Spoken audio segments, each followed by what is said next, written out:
اور سلیمان بن عبد الملک اموی بادشاہ بنو امیہ کا سب سے حسین بادشاہ سلیمان بن عبد الملک، سب سے حسین، 42 سال کی عمر، جوانی.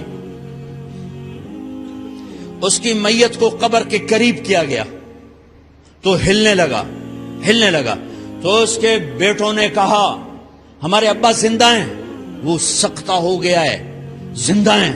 عمر بن عبدالعزیز رضی اللہ رحمت اللہ علیہ فرمانے لگے ارے بھتیجو زندہ نہیں ہے، قبر کا عذاب جلدی شروع ہو گیا ہے. بل عجل اللہ بالعقوبہ، چھپاؤ، جلدی چھپاؤ.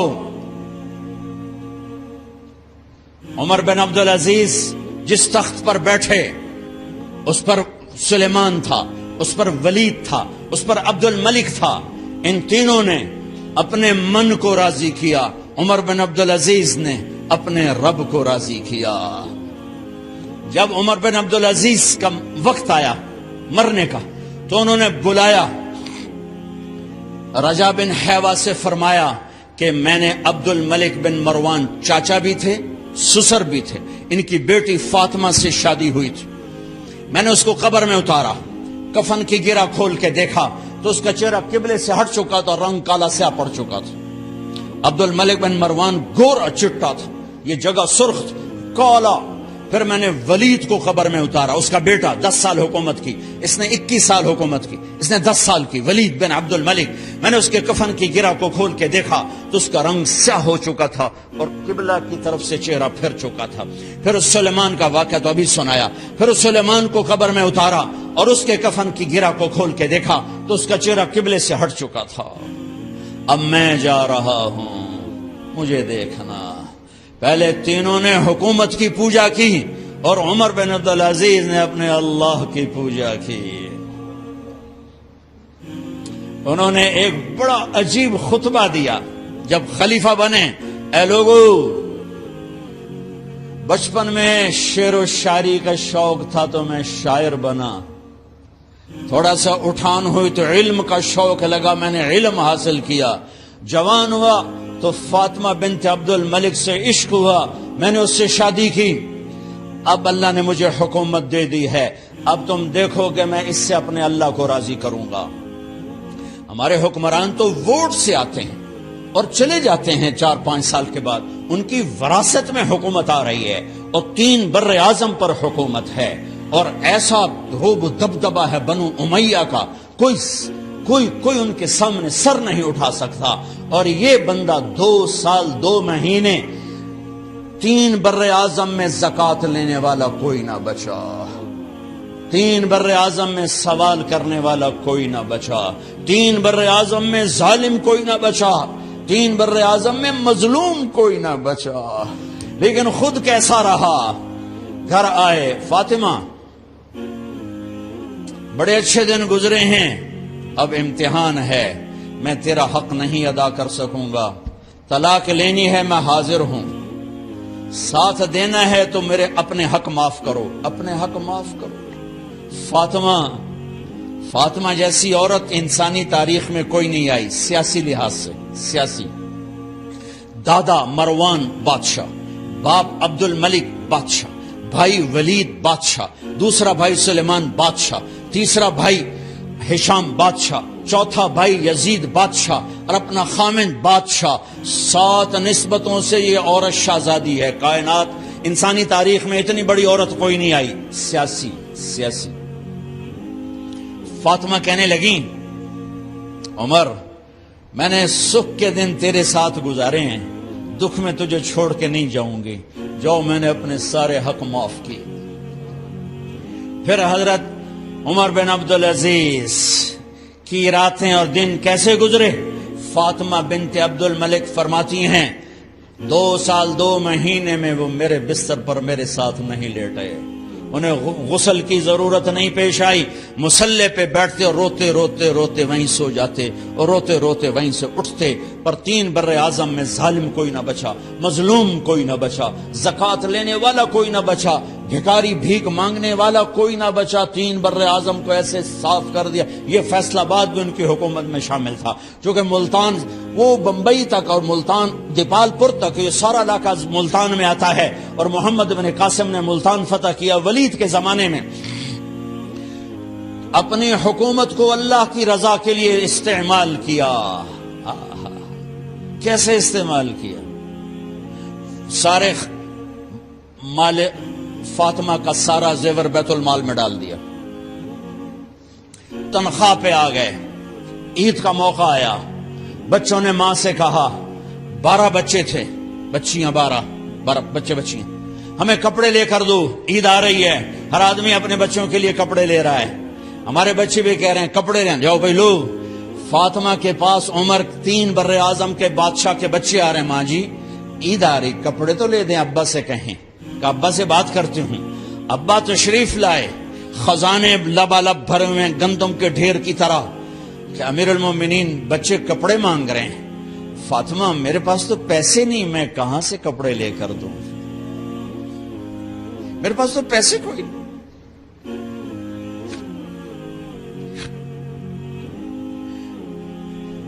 حضرت فاطمہ نے کہا پھر بچوں کا کیا کروں؟ کہا پھر مجھے بھی نہیں پتا کیا کروں۔ اس کے پہلے 3 حکمرانوں نے لوٹ مار کے بازار گرم کیے، ظلم و ستم کے پہاڑ توڑے، اور آج اسی خزانے پہ ایک شخص بیٹھا ہے جو اللہ کو راضی کرنے کے جھنڈے گاڑ رہا ہے۔ تو فاطمہ نے کہا آپ ایسا کریں، اگلے مہینے کی تنخواہ ایڈوانس لے لیں، اس سے میں اپنے بچوں کو کپڑے لے دیتی ہوں، اور گھر کا خرچہ میں مزدوری کر کے گھر کی روٹی چلا لوں گی۔ ارے اپنی تاریخ پڑھو، صرف ڈرامے ہی نہ دیکھتے رہ جاؤ، صرف گانے ہی نہ سنتے رہ جاؤ۔ اور بھی دکھ ہیں زمانے میں محبت کے سوا، راحتیں اور بھی ہیں وصل کی راحت کے سوا۔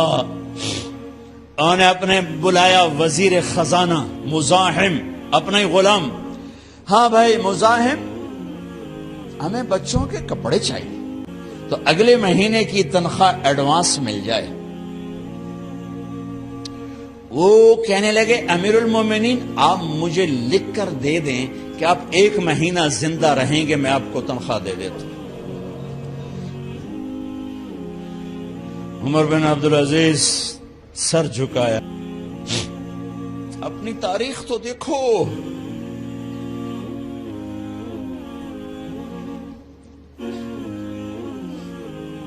عید کا دن آ گیا، خلیفہ وقت عید کی نماز پڑھاتے تھے، نمازیں بھی خلیفہ وقت پڑھاتے تھے۔ بنو امیہ کا خاندان ملنے کے لیے آ رہا ہے، سارے سرداروں کے بیٹے، اعلیٰ پوشاک، اعلیٰ لباس، ملنے آ رہے ہیں۔ تھوڑی دیر بعد دیکھا تو بچے بھی ملنے آ رہے ہیں، امیر المومنین کی حیثیت سے بچے باپ کو ملنے آ رہے ہیں، اور ان کے جسموں پر پرانا لباس ہے۔ حضرت عمر انہیں دیکھ کر ادھر اپنے سرداروں کے بچے دیکھے تو زرق برق پوشاکیں، اپنے بچوں کو دیکھا، ارے اس باپ سے پوچھو جو سب کچھ کر سکتا ہو اور پھر مٹھی بند کر لے کہ نہیں میں نے حرام کی طرف نہیں جانا۔ بچوں کو دیکھا تو آنکھیں ڈبڈبا گئیں، آنکھوں میں آنسو آ گئے۔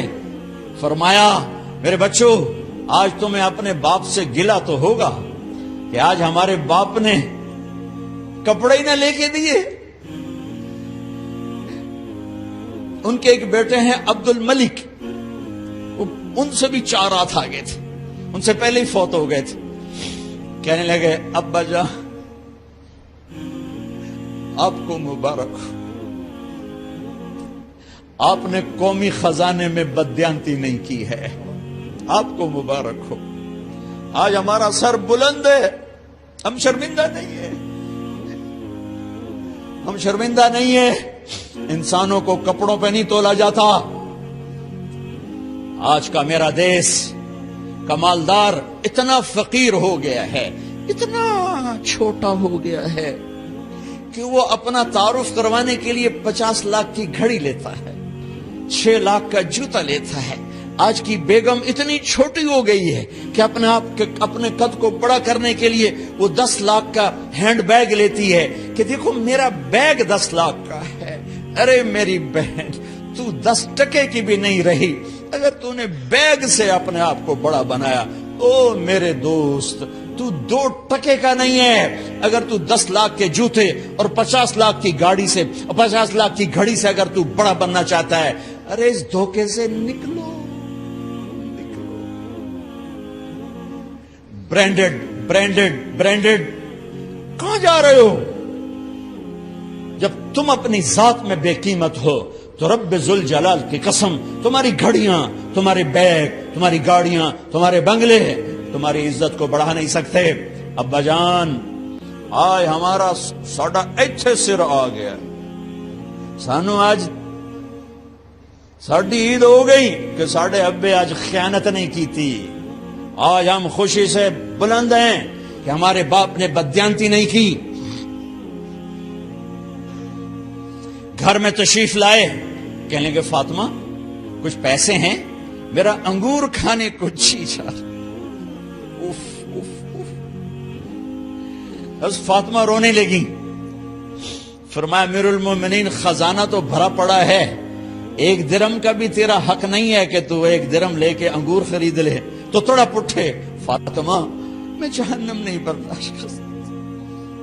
او میرے بھائیو، جو دن رات سود میں پھنس چکے ہو، جو دن رات جوے شراب میں پھنس چکے ہو، کیسے اللہ کے سامنے سرخرو ہو کر کھڑے ہو گے؟ فاطمہ، میں منہ پہ ہاتھ، کپڑا رکھا، دوپٹہ رکھا منہ پہ اور بات کریں۔ آپ نے پوچھا ارے کیا ہوا تمہیں، یہ منہ پہ کپڑا کیوں رکھتے ہو؟ تو خاموش ہو گئی، لیکن گھر کی خادمہ رو پڑی۔ کہا امیر المومنین، آج آپ کی بیٹیوں نے کچا پیاز توڑ کے اس سے روٹی کھائی، سالن کوئی، ارے مسردی دال ہی کوئی نہیں ہے، پیاز، کچے پیاز نہ روٹی۔ آج ساڈا مزدور جڑا کوئی نہ کوئی چٹنی بنا باندا ہے، 3 بر اعظم دے بعد شادیاں دھیاں، کچے وصلہ نہ روٹی بیٹھیاں کھاندیاں۔ اور میرے آج کا تاجر کہتا ہے جھوٹ نہ بولوں تو کاروبار کیسے، میرا افسر کہتا ہے رشوت نہ لوں تو گزارا کیسے کروں۔ تو عمر بن عبدالعزیز پھس پہ ہچکیوں کے ساتھ روئے کہ میری بچیوں، میں تمہیں بڑے اچھے کھانے کھلا سکتا ہوں اور میں جہنم کی آگ برداشت نہیں کر سکتا۔ بھائیو، اس بندے نے اپنے آپ کو ذبح کر دی، اللہ کو راضی کرنے کے لیے ذبح کر دی، اپنی ذات کو، اپنے جذبات کو، اپنے احساسات کو۔ جب گورنر ہوتے تھے نا، تو حضرت فاطمہ کی ایک باندی تھی، ان سے انہیں عشق ہو گیا، تو اپنی بیگم سے کہتے یہ باندی مجھے گفٹ کر دو، وہ کہتی میں نہیں کرتی۔ جب یہ خلیفہ بنے، کئی دفعہ ان سے کہتے مجھے ہدیہ کر دو، مجھے دے دو، وہ کہتے میں نہیں دیتی۔ جب یہ خلیفہ بنے تو ان کی بیگم نے اس باندی کو نہلایا، خوبصورت زیورات سے سجایا، عالی شان میک اپ کیا اور اس کا ہاتھ پکڑ کے لائی، امیر المومنین یہ آپ کی خدمت میں گفٹ ہے۔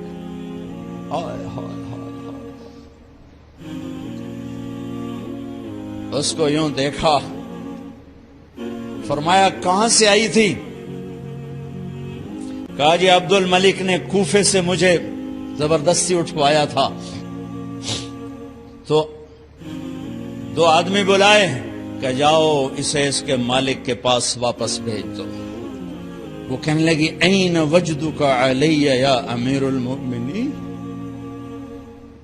امیر المؤمنین آپ کا عشق کہاں گیا جو میرے ساتھ تھا؟ تو عمر کی آنکھیں بھر آئیں، کہا وہ پہلے سے بھی زیادہ ہے، لیکن تمہیں اللہ کے لیے قربان کرتا، میں اپنے عشق کو اللہ کے لیے قربان کرتا۔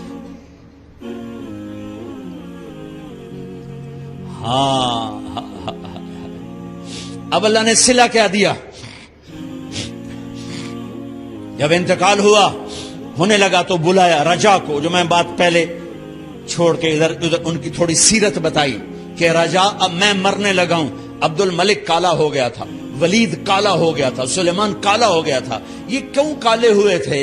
یہ بے نمازی نہیں تھے، بدکاری نہیں کرتے تھے، کسی کی طرف ان کی میلی آنکھ نہیں اٹھی کبھی۔ یہ ظالم تھے، ظالم انسانوں کا خون پیا، مال میں خیانت کی، اس پر اللہ نے چہرے پھیر دیے۔ آج عمر بن عبدالعزیز جا رہا ہے کہ دیکھو میں جا رہا ہوں، مجھے دیکھو میرے ساتھ کیا ہوتا ہے۔ ان کا انتقال ہوا، ان کی میت قبر کے کنارے رکھی گئی اور اب نیچے اتارنا ہے۔ سلیمان کی میت کو اتارنے لگے تو ہلنے لگا اور عذاب قبر پہلے شروع ہو گیا۔ عمر کی میت کو جب قبر کے قریب کیا گیا، ایسے ہوا کا جھونکا آیا، ایک پرچہ ایسے لہراتا ہوا یوں آیا، یوں آیا، یوں آیا اور عمر کے سینے پر گر گیا۔